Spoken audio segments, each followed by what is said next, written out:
الحمد لله الذي لا يبلغ مدحته القائل ولا يحصي نعمه لعد ولا يعدي حقه المجتهدون الذي لا يدركه بعد الحمم ولا يناله غوص الفتن الذي ليس لصفته حد محدود ولا نعت موجود ولا وقت معدود ولا أجل ممدود وترى الخلائق بقدرته ونشر الرياح برحمته وعدد صقور ميدان أرضه أفضل دين معرفته وكمال معرفته التصديق به وكمال التصديق به التوحيد وكمال التوحيد والخلاص له نبي الصفة أن كل شهادة صفة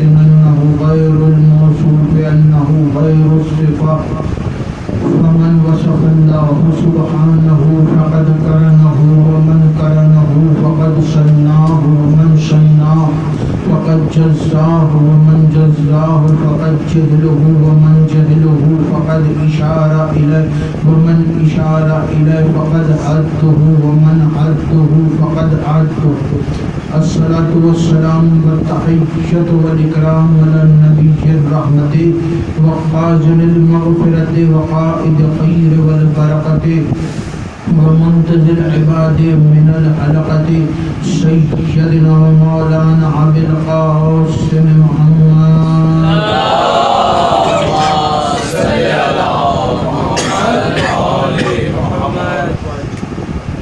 وأهل بيته الطيبين الطاهرين المعصومين المنتخبين المنتجبين ولعن الله ولا أعدائهم أجمعين اما بعد بسم اللہ الرحمن الرحیم خاندان زہرا پر بلند آواز سے صلوات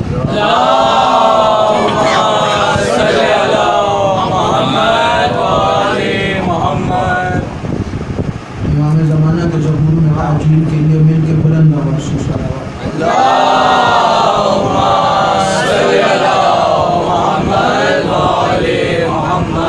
دعا ہے پروردگار عالم سے کہ بانیان کا یہ تمام خرچ خرجات کوشش کاوش کو اپنی بارگاہ میں قبول و منظور فرمائے آپ حضرات کا اس فرش پہ چلا آیا میرا عظیم خالق اللہ اپنی بارگاہ میں قبول فرمائے آپ کو اس فرش پہ آنے کا بہترین اجر عطا فرمائے کوئی غم نہ دے سوائے غم حسین کے آپ کو دعاؤں کی ایک دعا میرے اللہ قبر کی پہلی رات روز زیارت امیر نصیب فرما قیامت کا دن ہو شفاعت شبیر نصیب فرما محشر کے روز خاتم قرآن خاتم دامن اہل بیت نصیب فرما ہمارے آخری وارث کا ظہور فرما ہمیں امام کے انوار و انصار میں شامل فرما اور ہر عزادار کو مرنے سے پہلے لازمی مرتبہ تمام زیارات مقدسہ کی زیارت نصیب فرما تمام دعاؤں کو قبولیت تک پہنچا سہارا درود کرنے کے فمل کے سارے بلند آواز سے صلوات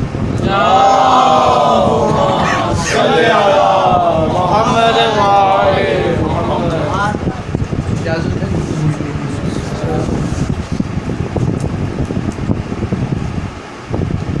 سالانہ الوداعی مجلس اعزاز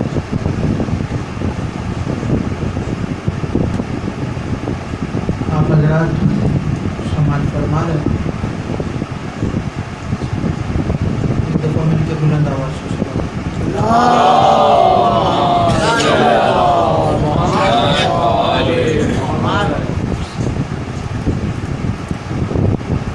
مجلس اعزاز الوداعی ہے صرف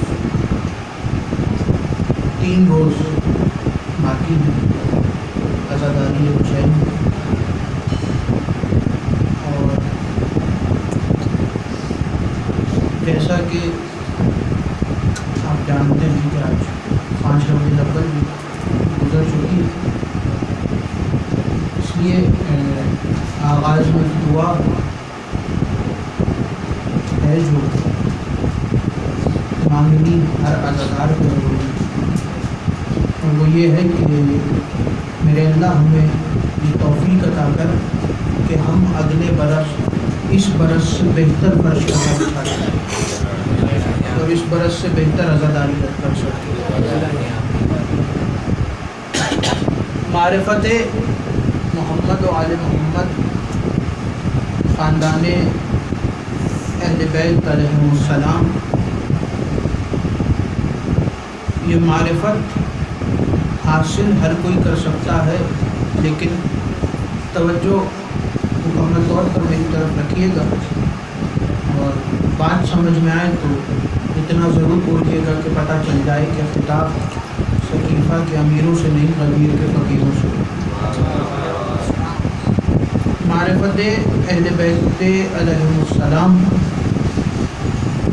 حاصل ہر کوئی کر سکتا ہے، لیکن حاصل کرتا کوئی کوئی ہے۔ کر ہر کوئی سکتا ہے، لیکن کرتا کوئی کوئی ہے، اور جسے اہل بیت کی معرفت جس بلندی پر ہو جائے وہ اس بلندی پر چلا جاتا ہے۔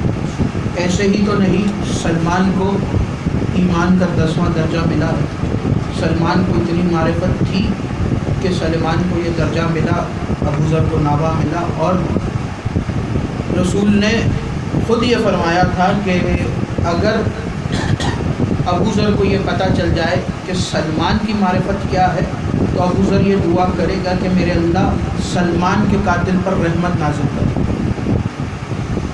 تو ہر کسی کی معرفت ہر کسی کے اپنے حساب سے ہوتی ہے، جس کو جتنی معرفت حاصل ہو جائے وہ اتنی بلندی پر چلا جاتا ہے، اور اپنے زمانے کے امام کی معرفت تو ہر شخص پر واجب ہے، بلکہ یوں کہوں کہ واجب نہیں بلکہ اوجب ہے۔ زمانے کے امام کی معرفت ہر عزاداران امام مظلوم پر واجب نہیں بلکہ اوجب ہے۔ اس گھرانے کی معرفت، یہ گھرانہ عام گھرانہ نہیں، توجہ رکھیے گا میری طرف، اگر گھرانے کی معرفت ہو جائے تو بندہ بے زر سے ابو ذر بن جاتا ہے۔ اس گھرانے کی معرفت ہو جائے تو بندہ بے داد سے مقداد بن جاتا ہے۔ اس گھرانے کی معرفت ہو جائے تو بندہ بے پر سے شہباز بن جاتا ہے۔ اس گھرانے کی معرفت ہو جائے تو بندہ اپنے قدموں کی ٹھوکر سے مردہ زندہ کر سکتا ہے۔ اس گھرانے کی معرفت ہو جائے تو بندہ اپنے ہاتھوں سے پرندے بنا کے پرندوں میں جان ڈال سکتا ہے۔ اور یہ تو مجھے یاد کرانے کی بلکہ کسی مسلمان کو بھی بتانے کی ضرورت نہیں کہ پرندوں کے اندر پرندوں کو بنا کر پرندوں میں جان کون سا نبی ڈالتا تھا۔ حضرت عیسیٰ پرندوں کو بنا کے پرندوں میں جان ڈالتے تھے۔ تو جس کو اس گھرانے کی معرفت ہو جائے اگر اسے نار میں بھی پھینکا جائے تو وہ نار اسے گلزار لگتی ہے۔ اس گھرانے کی معرفت سلمان کو ہوئی، سلمان نے مردے زندہ کیے۔ یہ اس گھرانے کے لیے تو عام سی بات ہے کہ یہ مردے زندہ کریں، یہ لوگوں کو شفا عطا کریں۔ یہ کام اس گھرانے کے چھوٹے چھوٹے سے نوکر کر لیتے ہیں۔ سلمان نے مردے زندہ کیے، ابو ذر جیسے صحابی امیر المومنین نے اپنا تخت و تاج چھوڑ دیا اور مولا کی غلامی کی۔ اور جملہ آپ کے حوالے کروں، اس گھرانے کے در پر جتنے بھی صحابی آئے ہیں ان میں سے اکثریت ایسوں کی ہے جنہوں نے اپنا تخت و تاج چھوڑا ہے ان کی غلامی کرنے کے لیے۔ ان میں سے ان کے اصحاب میں سے ان کے ماننے والوں میں سے کوئی ایسا نہیں ہے کہ جنہوں نے ماننے کے بعد کہا ہو کہ ہمیں فلاں شہر کی حکومت چاہیے، ہمیں فلاں شہر کی حکومت چاہیے۔ ایک دن جناب ابو ذر مدینہ میں تشریف فرما تھے اور زمین پر بیٹھ کے لکڑی کے ساتھ کچھ لکیریں کھینچ رہے تھے۔ توجہ رکھیے گا معرفت معصومین کیسی ہوتی ہے۔ لکڑی کے ساتھ کچھ لکیریں کھینچ رہے تھے، اور یہ بھی یاد رکھیے گا کہ اس گھرانے کو مانو گے نا تو دنیا تنہا چھوڑ دے گی، دنیا تنہا چھوڑ دے گی۔ حضرت ابو ذر تشریف فرما تھے اور لکڑی کے ساتھ کچھ لکیریں کھینچ رہے تھے۔ کچھ لوگ برابر میں سے گزرے اور گزرتے گزرتے کہنے لگے کیا یہ وہی نہیں جسے دنیا ابو ذر کہتی ہے؟ ہر ذر کا باپ، تمام دولت کا باپ ابو ذر، کیا یہ وہی نہیں جسے دنیا ابو ذر کہتی ہے؟ دوسرے نے کہا کہ ہاں یہی ابو ذر ہے. تو کہنے لگا کہ اگر یہ ابو ذر ہے تو پھر دیکھو علی کا ماننے کا اس کو کیا فائدہ ہوا, اس کے پاس تو اپنا ہی گھر نہیں ہے. کیا فائدہ علی کو ماننے کا, اس کے پاس تو اپنا ہی گھر نہیں ہے, اپنا ذاتی مکان نہیں ہے. ذاتی مکان تو چھوڑو, ایک چھوٹا سا کمرہ بھی نہیں ہے ابو ذر کے پاس. ابو ذر تو فقیری کی زندگی گزار رہا ہے. کیسا ابو ذر ہے یہ؟ کہنے لگا کہ فلاں شخص نے فلاں کو مانا تو اس نے فلاں کو فلاں ملک کی حکومت دے دی, فلاں نے فلاں کو مانا تو اس نے اتنا اس کو نوازا, اس نے اس کو مانا تو اس نے اس کو اتنا نوازا. کہنے لگے ابو ذر تجھے کیا ملتا ہے علی کو مان کے, تیرے پاس تو تیرا اپنا مکان نہیں ہے. ابو ذر نے کہا کہ تم دنیاوی دولت کو دیکھ رہے ہو, میں تم سے زیادہ امیر ہوں.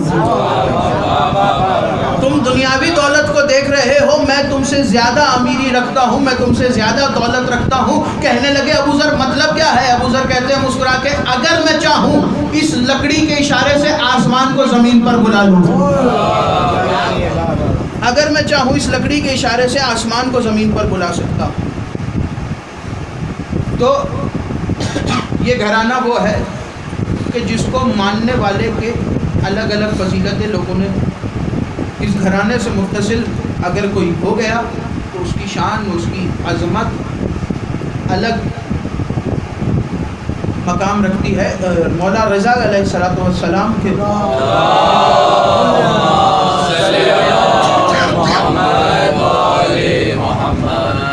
امام رضا علیہ السلام کا ایک صحابی, اور جو بھی ایران زیارات کے لیے جاتا ہے وہ مولا کے اس صحابی کی ضرور روزے کی زیارت کرتا ہے, اور مولا سب کو اپنے روزے کی بھی زیارت کروائیں اور ایران کی تمام زیارات سب کو نصیب ہو.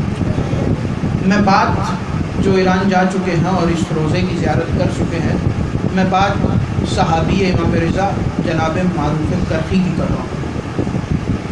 مولا رضا کے صحابی اور اتنے قریبی تھے مولا رضا کے کہ مولا رضا کو جو بھی کام ہوتا تھا وہ معروف کرخی سے کہتے تھے کہ معروف ہم نے پانی پینا ہے, ہمیں پانی پلاؤ.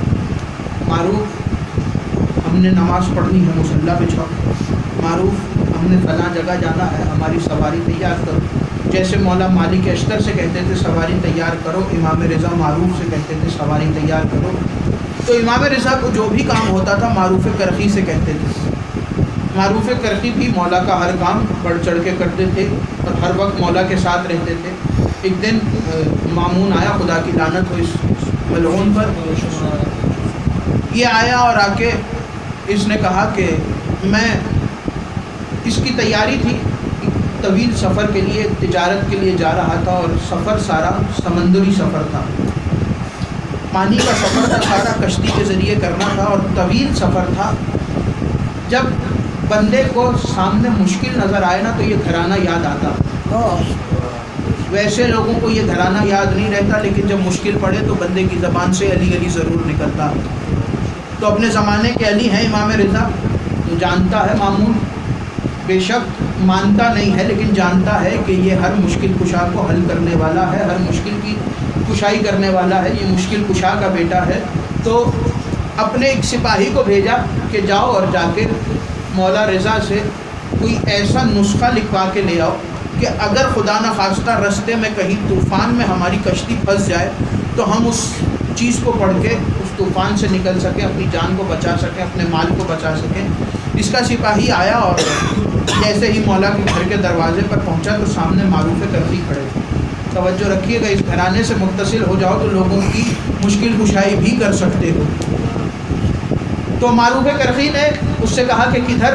تو کہنے لگا کہ میں مولا کے پاس آیا ہوں, مامون نے بھیجا ہے کہ لمبے سفر پہ جانا ہے, تو مولا سے کوئی ایسی آیت یا کوئی ایسی چیز لکھوا کے دے دو, لکھوانی ہے جو ہمیں رستے میں کام آئے, اگر کہیں ہم کسی مشکل میں پھنس جائیں تو اس کو پڑھ کے مشکل سے نکل سکیں. معروف نے کہا اچھا تم یہیں ٹھہرو, میں مولا سے لکھوا کے لاتا ہوں. یہ کہہ کے معروف, توجہ رکھے گا, معروف گھر کے اندر داخل ہوا. تھوڑی دیر کے بعد معروف کرخی واپس آئے اور ایک ہاتھ میں پرچی کو بند کر کے اس سپاہی کے ہاتھ میں دے دیا. سپاہی نے بغیر کھولے بغیر دیکھے اس چیز کو لے کے چلا گیا سپاہی, اور جا کے اس نے مامون کو دی. تو مامون نے بھی بغیر کھولے اس زمانے میں کاغذ تو ہوتا نہیں تھا، چمڑے پہ لکھا جاتا تھا، تو اس نے بھی بغیر دیکھے، اس کو کھولے بغیر اس چمڑے کو اپنے سامان تجارت میں رکھ لیا، سامان میں رکھ لیا، اور یہ سوچ کے رکھا کہ جب کبھی مشکل پڑے گی تو اس کو نکال کے پڑھ لیں گے. توجہ رکھیے گا، جب مشکل پڑے گی تو اس کو نکال کے پڑھ لیں گے. اور یہ اس نے سفر شروع کیا. ابھی بیچ سمندر میں پہنچا تھا کہ اس کی کشتی کو طوفان نے گھیر لیا. کشتی کو طوفان نے گھیرا تو موت جب سامنے نظر آئی تو علی کا علی بیٹا یاد آیا، اور اس کو پھر وہ ذہن میں آیا کہ اس نے اپنے سپاہی کے ذریعے مولا رضا سے چیز لکھوائی تھی، تو بھیجا سپاہی کو کہ جا کے سامان میں سے وہ چمڑا نکال کے لاؤ. سپاہی گیا، نکال کے لایا. اس نے جیسے ہی اس کو پڑھنے کے لیے کھولا تو اس پہ لکھا تھا، میرے اللہ تجھے معروف کرخی کا واسطہ مجھے اس مصیبت سے نکال، تجھے معروف کرخی کا واسطہ مجھے اس مصیبت سے نکال. تو جیسے ہی اس نے یہ پڑھا تو اس کے چہرے کی رنگت اڑ گئی، اس کو غصہ آ گیا. غصے میں اس نے اٹھا کے اس چمڑے کو جیسے ہی پانی میں پھینکا تو طوفان تھم گیا. وہ طوفان جو آیا تھا وہ طوفان تھم گیا. کہنے لگا چلو طوفان تو تھما، لیکن جب ہم واپس جائیں گے تو معروف کرخی کی خبر لیں گے اور اس کو زندہ نہیں چھوڑیں گے، اس لیے کہ اس نے ہمارے ساتھ یہ کیا کیا. ہم نے کہا تھا مولا رضا سے کچھ لکھواؤ، اس نے یہ کیا لکھ کے دیا. معروف کرخی اپنے گھر پہ موجود ہے، اور یہ جب سفر سے واپس آیا تو آتے کے ساتھ ہی اس نے پہلا حکم یہ دیا کہ معروف کرخی کو گرفتار کر کے لایا جائے. معروف کرخی گرفتار ہوئے، کیونکہ سپاہی نے بتایا تھا کہ جب میں مولا کے گھر مولا سے لکھوانے گیا تھا تو دروازے پر معروف کرخی کھڑا تھا، اور معروف کرخی نے ہی مجھے یہ چمڑے کا ٹکڑا دیا ہے. تو جیسے ہی معروف کرخی کو گرفتار کر کے لایا گیا تو کہنے لگا کہ ویسے تو میں تمہیں قتل کروں گا اور تمہاری سزا موت ہے، لیکن صرف اتنا بتا دو، توجہ رکھیے گا، اتنا بتا دو تمہارے پاس ایسا کون سا اسم اعظم ہے کہ تمہارے نام کو جیسے ہی میں نے پانی میں پھینکا تو پانی کا طوفان سارا تھم گیا. تو مسکرا کے کہنے لگا میرا نام، میرے پاس کوئی اسم اعظم نہیں ہے، نہ مجھے مولا رضا نے کوئی اسم اعظم عطا کیا ہے، نہ میرے پاس کوئی ایسی آیت ہے کہ جو میرا نام اتنا مشکل کشائی کرنے والا بن گیا. تو کہنے لگا کہ تیرا نام اتنا مشکل کشائی کرنے والا بنا کیسے؟ تو کہتا ہے کیسے نہ بنے، میرا مولا ہر وقت میرا نام لیتا ہے اپنی زبان سے. مولا کو جب بھی کام ہوتا ہے مولا کہتے ہیں معروف پانی لا دے، معروف میرا مصلہ بچھا دے، معروف یہ کر دے. کہنے لگا جس کی زبان سے میرا اتنا مرتبہ نام نکلا ہے اس کا، وہ خود مشکل کشا کا بیٹا ہے، وہ خود مشکل کشائی کرنے والا ہے، وہ اپنی زبان سے میرا نام لے رہا ہے، تو اس کی زبان سے میرا نام بار بار نکل کے کیوں نہ مشکل کشائی کرنے والا بنے. بار بار جو مولا کی زبان سے نکل رہا ہے تو کیوں نہ میرا نام مشکل کشائی کرنے والا بنے. تو مولا سے متصل امام کی معرفت واقعہ ذہن میں آ گیا، یہ بھی سن لیجئے، اور زیادہ پرانی بات نہیں ہے، یہی کوئی 30-40 سال پرانی بات ہے اور مشہد ہی کی بات ہے. مشہد کا ایک رہنے والا شخص، نام تھا آغائے اسماعیل. توجہ رکھیے، امام کی معرفت، اور جو شخص امام سے منسوب ہو جائے وہ کیسے لوگوں کی مشکل کشائی کرتا ہے. مولا تو ہے ہی مشکل کشا، لیکن جو مولا سے منسوب ہو جائے وہ کیسے لوگوں کی مشکل کشائی کرتا ہے. نام ہے آغا اسماعیل، اور پورے مشہد میں، مشہد کے رہنے والے ہیں، اور پورے مشہد میں ان کا ایک لقب مشہور ہے، ان کا ایک نام مشہور ہے، اور وہ ہے آغا اسماعیل بے نمازی. توجہ رکھیے، آغا اسماعیل بے نمازی. پورا مشہد آغا اسماعیل کو بے نمازی کہتا تھا، اس لیے کہ انہوں نے آغا اسماعیل کو کبھی نماز پڑھتے دیکھا ہی نہیں. اور یہ تو زمانے کا دستور ہے کہ اگر کوئی ایسا شخص دکھ جائے تو لوگ اس سے کنارہ کشی کرتے ہیں اور دور ہونے کی کوشش کرتے ہیں. توجہ رکھیے گا، پورا مشہد ان سے دور دور رہتا تھا، اور ہر کوئی یہ کہتا تھا کہ اگر